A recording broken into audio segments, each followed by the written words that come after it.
Hello students, आप सभी लोगों का री क्लासेस के ऑनलाइन प्लेटफॉर्म पे स्वागत है। तो जैसा कि बच्चों हम लोगों ने प्रीवियस क्लास में कुछ न्यूमेरिकल्स लगाए थे, तो आज हम लोग आगे बढ़ते हैं और अब हम एक बहुत इम्पोर्टेंट टॉपिक पढ़ने जा रहे हैं जिसको आपको बहुत अच्छे से समझना है, क्योंकि इसका जो यूज़ है वो आपको हमेशा काम देगा और इस पे बेस्ड क्वेश्चंस भी बहुत पूछे जाते हैं। क्या है हमारा टॉपिक भाई? टॉपिक है ग्राफिकल रिप्रेजेंटेशन ऑफ मोशन। हम लोग अब मोशन का ग्राफिकल रिप्रेजेंटेशन पढ़ेंगे, ठीक है।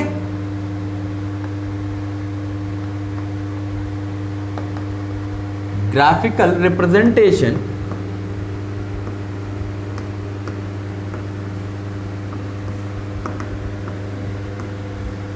Of motion. जो हमारा मोशन हो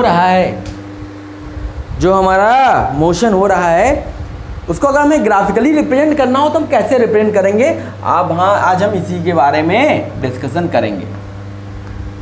ओके, तो अब इसमें हम लोग सबसे पहले क्या डिस्कस करेंगे? सबसे पहले डिस्कस करेंगे कि डिस्टेंस टाइम ग्राफ के बारे में। किसके बारे में? Distance time graph. देखो, डिस्टेंस टाइम ग्राफ। देखो, डिस्टेंस टाइम ग्राफ का मतलब हो गया कि हम एक एक्सिस पे डिस्टेंस लेंगे, दूसरे एक्सिस पे क्या लेंगे? टाइम लेंगे। एक एक्सिस पे डिस्टेंस, दूसरे एक्सिस पे टाइम लेंगे, तो इनके बीच में जो ग्राफ होगा उसके बारे में हम लोग डिस्कस करते हैं। तो अब इसमें एक चीज नोट कर लीजिए, हम लोग क्या करेंगे? Here we take distance on y axis and time on x axis. Time on x axis. X axis पे हम लोग टाइम लेंगे और वाई एक्सिस पे क्या लेंगे? डिस्टेंस लेंगे। ठीक है, समझ में आ रही बात? ओके, अब देखो डिस्टेंस टाइम ग्राफ जो हमारा होता है, जो हमारा डिस्टेंस टाइम ग्राफ होता है ये ऑलवेज पॉजिटिव होता है। डिस्टेंस टाइम ग्राफ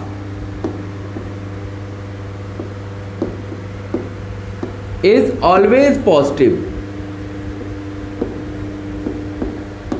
यह क्या होता है? हमेशा पॉजिटिव होता है। Distance time graph always positive होगा। क्यों होगा भाई? क्योंकि डिस्टेंस कभी निगेटिव नहीं होती है। मैंने बताया था ना आपको, डिस्टेंस एक स्केलर क्वांटिटी है, ये कभी निगेटिव नहीं हो सकती है, ये कभी जीरो नहीं हो सकती है। डिस्टेंस तो हमेशा टाइम बढ़ेगा तो कुछ ना कुछ डिस्टेंस चलोगे ना, लेकिन डिस्प्लेसमेंट हो सकता है, तो ये हमेशा पॉजिटिव होती है। इट ऑलवेज इंक्रीजिंग, और ये हमेशा क्या होता है? It always increasing. ये जो ग्राफ होता है हमेशा इंक्रीजिंग होता है। Always increasing, never decreasing. Never decreasing, कभी भी डिक्रीज नहीं करेगा। जब भी करेगा इंक्रीज करेगा, कभी भी डिक्रीज नहीं करेगा। अब चलो, अब हम लोग ग्राफ बनाते हैं। क्या बनाते हैं? ग्राफ। तो देखो, हमने सबसे पहले क्या लिया भाई? एक्सिस बनाई।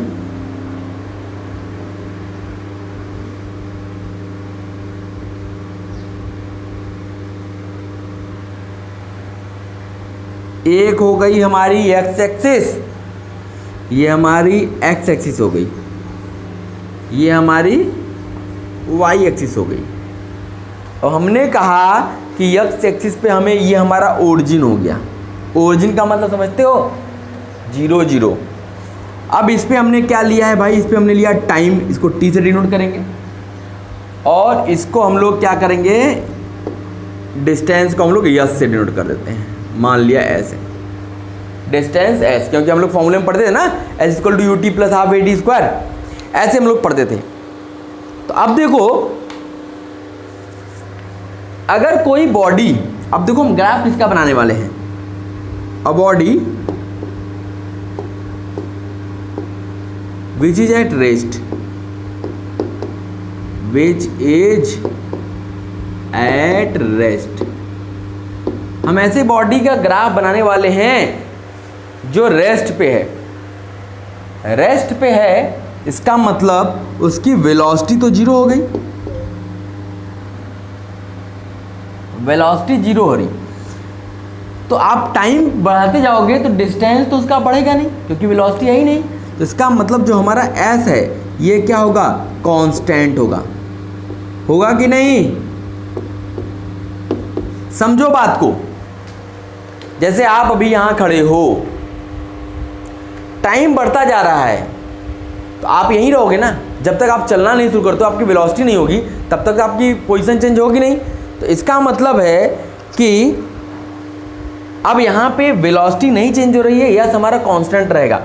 अब जैसे मान लो आप इधर टाइम बढ़ा रहे हो, जीरो टाइम पे आप यहाँ पे थे, यहाँ पे थे, मान लो अभी आप रुके हुए थे तो यहाँ पे थे, अब आपने चलना शुरू किया तो आप इधर ऊपर नीचे तो जा नहीं रहे हो, ये ऊपर नीचे जा नहीं, क्योंकि ऊपर जाओगे नीचे जाओगे तभी तो डिस्टेंस चलोगे, तो डिस्टेंस तो चल नहीं रहे हो। इसका मतलब आप इधर बढ़ रहे हो तो भी आप यहीं हो, तो भी आप यहीं हो, तो भी आप यहीं हो, तो भी आप यहीं हो।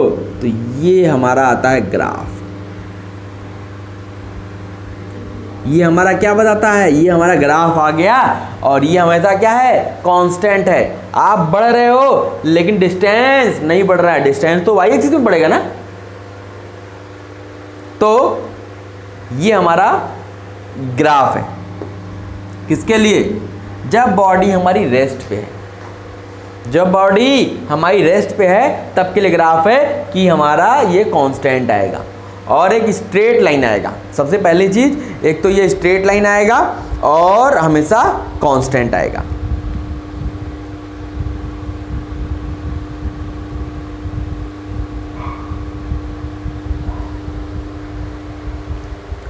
तो इसमें लिख लीजिएगा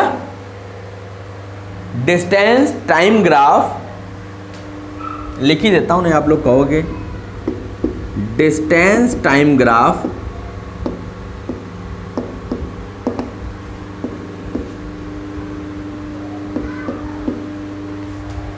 distance time graph for a stationary body,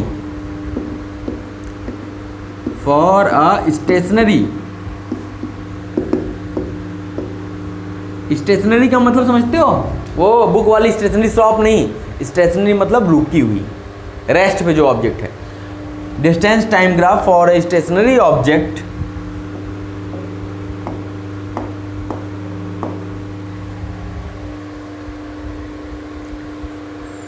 as a straight line, ये क्या होगा, एक स्ट्रेट लाइन होगा, स्ट्रेट लाइन। और स्ट्रेट लाइन किसके पैरेलल है, देखो ये एक्स है, एक्स के पैरेलल ही है ना, तो लिख लीजिए parallel to x axis, parallel to x axis. ये नोट कर लीजिए, यही ये बता रहा है कि जो हमारा डिस्टेंस टाइम ग्राफ है ये क्या है, ये हमारा एक्स एक्सिस के पैरेलल है और एक स्ट्रेट लाइन है। सबसे पहली चीज वो एक स्ट्रेट लाइन है और पैरेलल टू एक्स एक्सिस है, ठीक है। ये हमारा पहला ग्राफ था, नोट कर लीजिए। फिर ऐसी को इरेज करके हम दूसरा बताते हैं।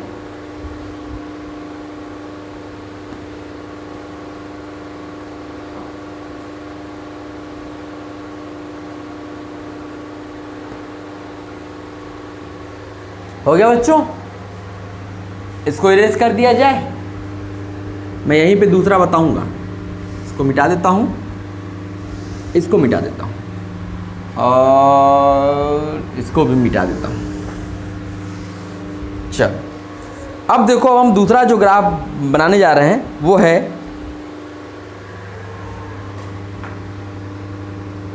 a body in uniform motion, uniform motion. जब बॉडी हमारा यूनिफॉर्म मोशन कर रही है, यूनिफॉर्म का मतलब मैंने आपको बताया है, यूनिफॉर्म का मतलब है जब उसकी वेलोसिटी चेंज नहीं हो रही है, मतलब वेलोसिटी एक समान वेलोसिटी से वो चल रहा है। तो यहाँ पे जो डिस्टेंस होगा s, ये क्या हो जाएगा, वहाँ पे तो डिस्टेंस कांस्टेंट था, लेकिन यहाँ पे डिस्टेंस क्या हो जाएगा, वेलोसिटी इनटू टाइम। डिस्टेंस किसके इक्वल होगा, वेलोसिटी इनटू टाइम के।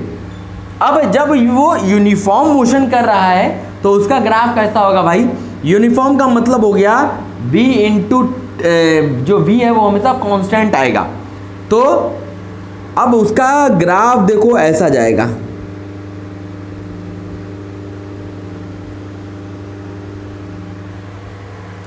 ये एक स्ट्रेट लाइन होगा जो ओरिजिन से पास कर रहा होगा, ठीक है।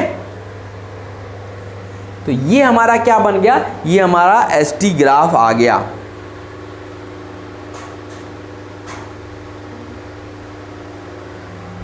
ये टाइम के प्रोपोर्शनल है, देखो v तो हमारा यूनिफॉर्म है, तो यस प्रोपोर्शनल है t के, मतलब जैसे जैसे टाइम बढ़ेगा वैसे वैसे s बढ़ेगा, उसी रेशियो में s बढ़ेगा,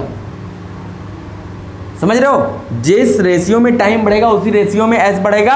और यहाँ पे सबसे बड़ी चीज क्या होती है कि इसका स्लोप, ये जो ग्राफ है इसका स्लोप हमेशा कांस्टेंट आता है, मतलब यहाँ जो एंगल होगा वही एंगल यहाँ होगा, वही एंगल यहाँ होगा, ये एंगल सारे क्या होंगे, सेम होंगे, मतलब स्लोप इसका कांस्टेंट होगा।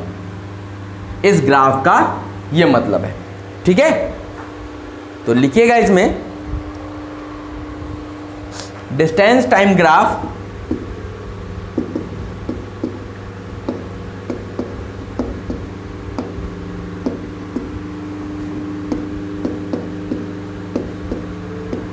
for a uniform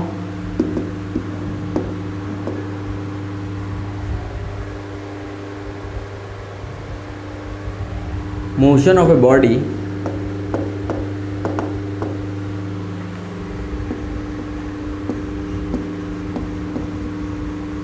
distance time graph uniform motion जो हो रहा है उस बॉडी का क्या होगा, is a straight line having a constant angle, is a straight line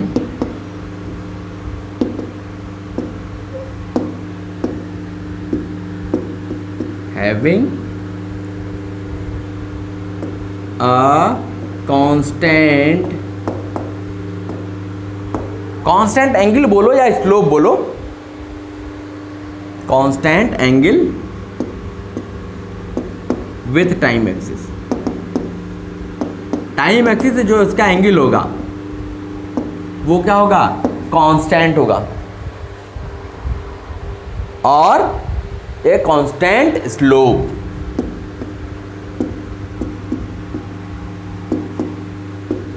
constant slope और ग्रेडियंट, स्लोप को ग्रेडियंट भी बोलते हैं, ठीक है।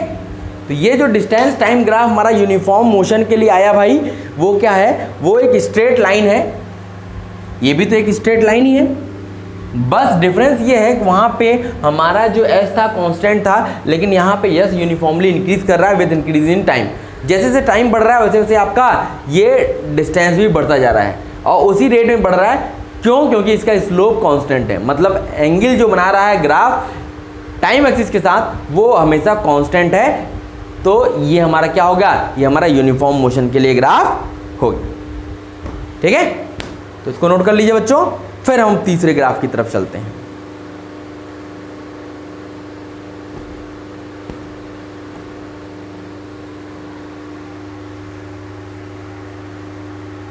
हो गया, इरेज किया जाए, चलो इसी को मैं इरेज कर दे रहा हूँ, इसी में ग्राफ मैं सब बनाता जाऊंगा, बस आप अलग अलग बनाना अपना। चलो अब हम तीसरा जो ग्राफ बना रहे हैं,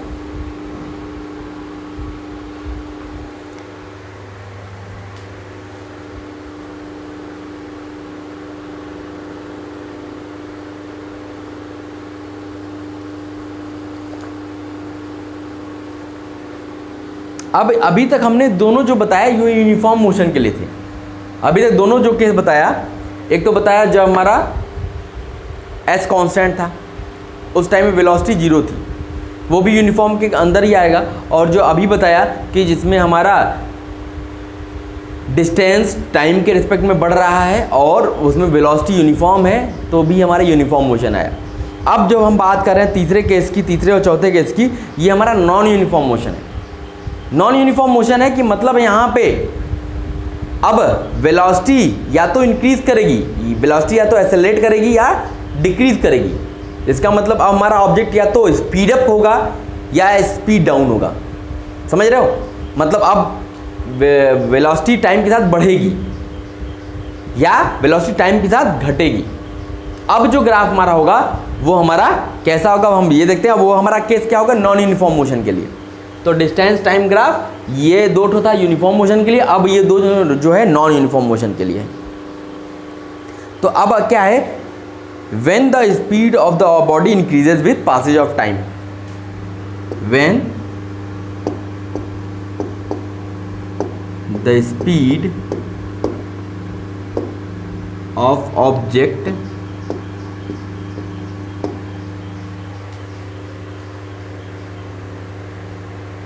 increases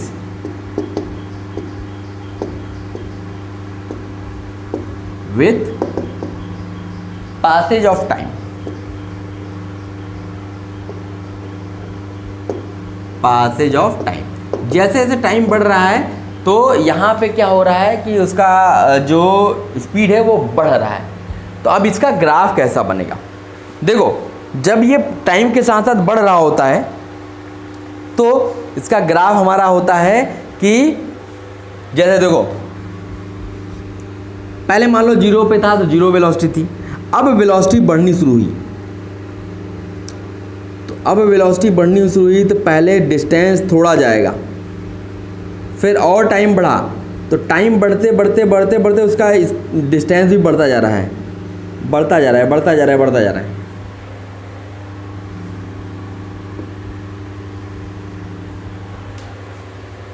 तो ये हमारा क्या होगा, ये हमारा ग्राफ होगा किसके लिए, जब हमारा स्पीड ऑब्जेक्ट का बढ़ रहा है, एक्सेलरेट कर रहा है। ये हमारा स्पीडिंग अप है। ये कौन सा केस है, जब हमारा स्पीड बढ़ रहा है, ठीक। तो उस टाइम पे हमारा ग्राफ ऐसा होगा, मतलब पहले तो डिस्टेंस धीरे धीरे बढ़ेगा क्योंकि वेलोसिटी कम है, स्पीड कम है। जैसे जैसे और टाइम बढ़ता जाएगा उसका डिस्टेंस बढ़ता जाएगा। यहाँ पे वेलोसिटी बहुत तेज़ी से बढ़ेगी तो डिस्टेंस भी बहुत ज़्यादा कवर करेगा, ठीक है। तो यहाँ पे जो डिस्टेंस टाइम ग्राफ होता है नॉन यूनिफॉर्म बॉडी के लिए, वो एक कर्व होता है, ठीक है। तो लिख लेते हैं the distance time graph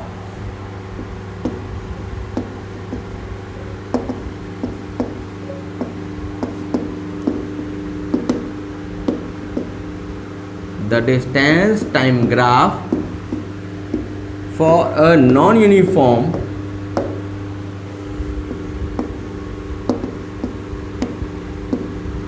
motion of an object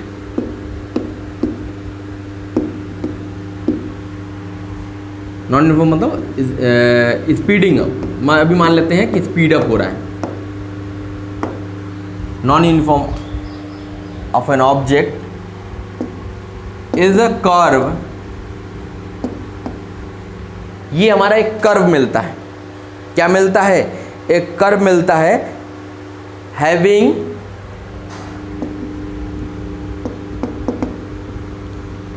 increasing slope।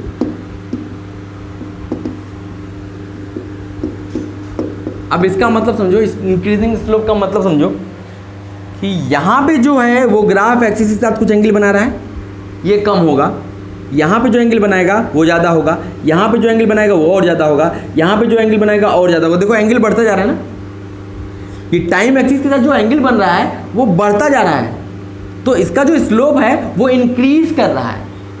Slope क्या कर रहा है? इंक्रीज कर रहा है। तो ये हमारा क्या होगा? ये हमारा होगा कि एक ऑब्जेक्ट के मोशन का ग्राफ, जब ऑब्जेक्ट का स्पीड क्या हो रहा है? इंक्रीज कर रहा है, उसका ग्राफ हमारा ये होगा। ठीक है, ये हमारा तीसरा केस हो गया, जो कि हमारा नॉन यूनिफॉर्म का केस है।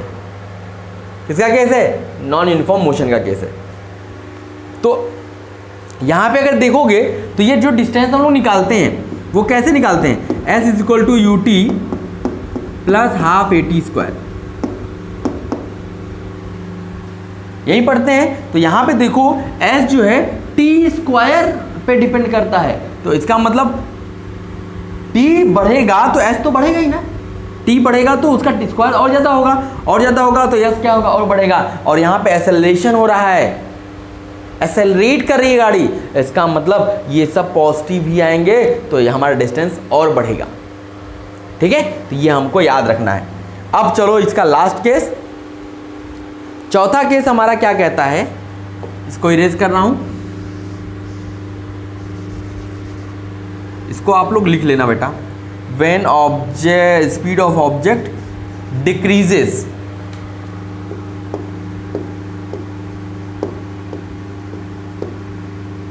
Decreases with passage of time. अब देखो यहाँ पे क्या होगा, थोड़ा सा डिफरेंस आता है।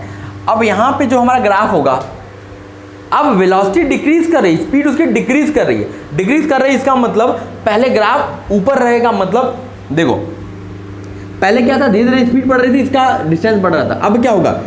डिस्टेंस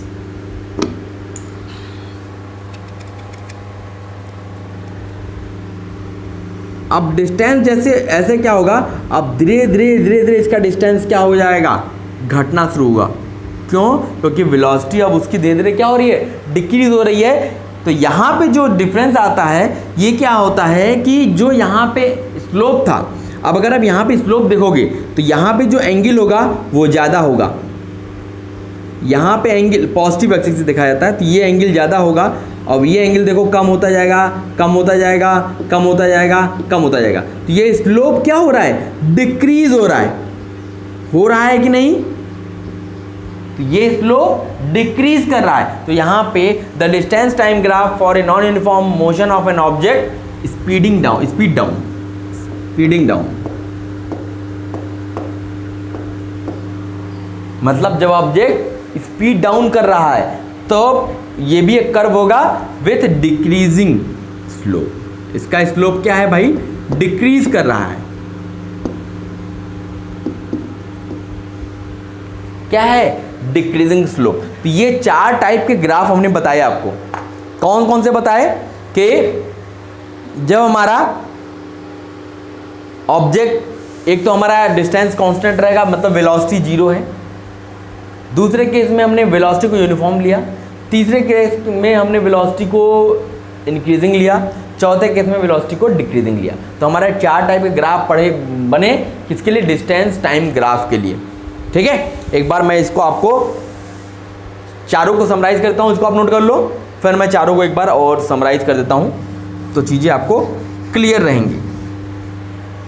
हो गया बच्चों? इरेज किया जाए।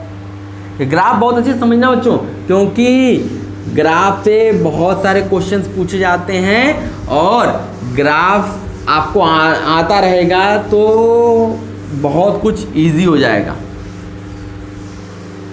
देखो अब मैं चारों को एक बार फिर समराइज कर दे रहा हूँ कि जो हमारा पहला केस हमारा था कि भाई ये हमारा टाइम हो गया, ये हमारा डिस्टेंस हो गया, अब ये हमारा ओरिजिन हो गया। पहले क्या था? हमारा टाइम 0 था, तो कहीं कोई डिस्टेंस थी। अब हमने टाइम बढ़ाना शुरू किया, लेकिन डिस्टेंस हमारा कांस्टेंट है, मतलब v हमारा 0 है और s हमारा क्या है? कांस्टेंट है। ठीक है, तो इसमें हमें ग्राफ कैसा मिलता था? स्ट्रेट लाइन मिलता था, जो कि पैरेलल टू एक्स एक्सिस होता था, पैरेलल टू टाइम एक्सिस के पैरेलल होता था। अब आ जाओ दूसरे पे। दूसरा हमने ये यूनिफॉर्म की बात कर रहे हैं, यूनिफॉर्म मोशन की। यूनिफॉर्म।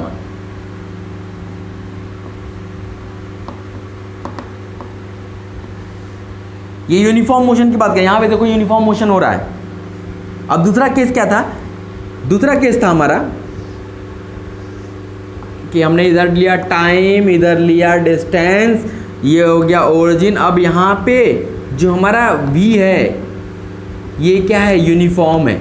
v यूनिफॉर्म है, मतलब यूनिफॉर्म वेलोसिटी से कोई चीज़ चल रही है। तो अब यहाँ पे जो हमारा डिस्टेंस होगा वो भी टाइम के रिस्पेक्ट में उसी रेशियो में बढ़ेगा जिस रेशियो में v बढ़ रहा था। इसका मतलब है अब हमारा डिस्टेंस टाइम ग्राफ कैसा होगा, ऐसा होगा। एक स्ट्रेट लाइन होगा जो कि ओरिजिन से पास कर रहा होगा और उसका स्लोप कांस्टेंट होगा। स्लोप का मतलब होता है कि वो इस एक्स एक्सिस से कितना एंगल बना रहा है। तो यहाँ एक्स की जगह क्या है, टाइम एक्सिस है। तो टाइम एक्सिस से जो एंगल बनाएगा वो हमेशा कांस्टेंट होगा। मतलब यहाँ तो जो एंगल आएगा, अगर यहाँ इसके पैरेलल कोई एक लाइन और ड्रा कर देते हो तो यहाँ जो एंगल आएगा ये एंगल, और यहाँ जो एंगल आएगा ये एंगल, ये हर जगह क्या आएगा, कांस्टेंट आएगा। अगर ऐसा है तो ये हमारा क्या होगा, ये हमारा यूनिफॉर्म मोशन का ग्राफ है। तब जब हमारा v क्या है, यूनिफॉर्म है। जब हमारी वेलोसिटी यूनिफॉर्म है तब के केस के लिए हमारा ग्राफ है।